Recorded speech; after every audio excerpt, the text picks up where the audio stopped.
really funny farm level statements at the Tea Party, calling for open war with Iran. I mean, this woman, you think Bush is bad, you get Obama. You think he's bad, you get Palin. I mean, it just gets worse and worse. You are the target, all you well-meaning rednecks out there, of the police state of Homeland Security. Don't you get it?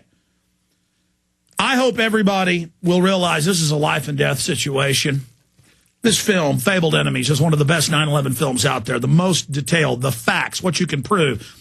Michael J. Springman, Cynthia McKinney, Mike Rivero, Bo Dietl, Barry Jennings, who they clearly whacked, Joe Biden, Terror Storm, History of Government-Sponsored Terror. Get the DVDs at Infowars.com today. Don't wait. You may know all about this. Your friends, your family, your neighbors don't. If we don't expose government-sponsored terror, they're going to keep using it. The good news is they wrote 3 white papers last week, neocons did to Obama, saying, go to war with Iran, you need a crisis. We have the famous 5 members, former generals from the Pentagon meeting with Rumsfeld, the TV advisors, saying, God, we need another 9/11. We have neocons writing editorials. They're in trouble. In the 4 minutes we've got left with our guest, J. Michael Springman. Mike, closing points, facts you haven't talked about, things you want the audience to know.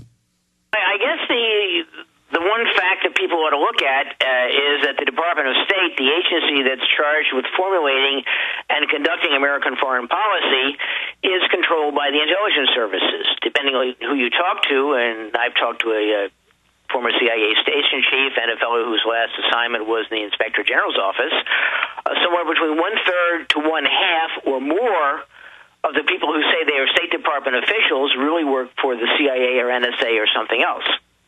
And I would suggest maybe, besides your own websites, people look at Op-Ed News, Jason Leopold's Public Record, Michelle Chossudovsky's GlobalResearch.ca up in Canada, and Barry Zwicker and Ian Woods' GlobalOutlook.ca, and there's also the Wayne Madsen report that comes out of Washington, D.C. Absolutely. We get Wayne on several times a month. He's scheduled to be on later in the week.